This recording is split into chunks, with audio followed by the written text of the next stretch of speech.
This video shows a LabVIEW code used for a temperature measurement system. The sensing element is a 10K negative temperature coefficient thermistor, meaning that the resistance varies inversely with the temperature. The code, from left to right, is looking at the analog inputs from the Mario device to the voltage divider circuit on the breadboard. Pin 3 is reading the temperature measurement, or the voltage out. Pin 5 is the voltage supply measurement. These can be seen on the front panel, the 5-volt input, and across the voltage divider circuit you get to, it converts to a lower voltage. This is via two resistors, one being the 10K thermistor.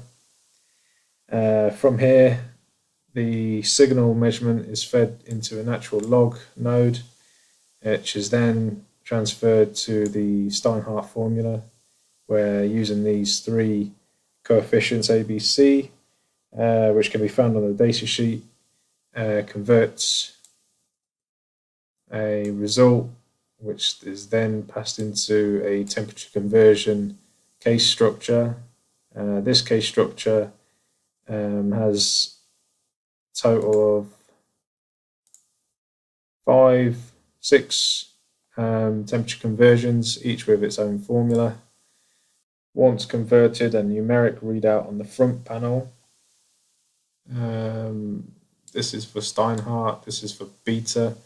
LED indicators illuminate according to the temperature within a certain range, whether it be cold, room temperature, or hot.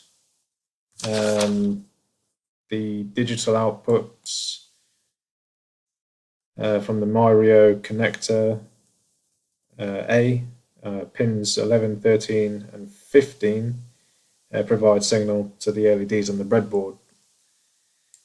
Going back, but using beta formula to attain resistance temperature relationship, which is a simplified version of the Steinhart formula. Using the datasheet values for beta value, nominal resistance, and 25 degrees Celsius or 298 Kelvin as a temperature reference. The result again goes into a temperature measurement conversion, same as the Steinhart formula's temperature conversion. You get a numeric readout. You can see this on the front panel.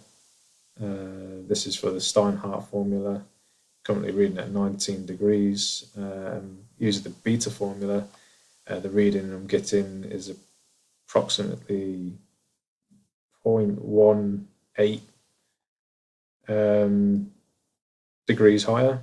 Formula 3 is used to solve for resistance at a given temperature using Formula 2's result for temperature. This again is using the reference, temperature reference, resistance reference, and beta value for the 10K thermistor. These can all be found on the data sheets.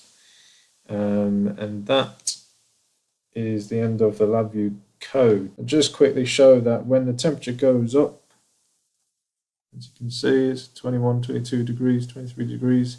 The resistance in ohms is decreasing, and if I let go, it returns to room temperature, which is about 19, and the resistance is going back up, it's increasing. Thank you for watching this video.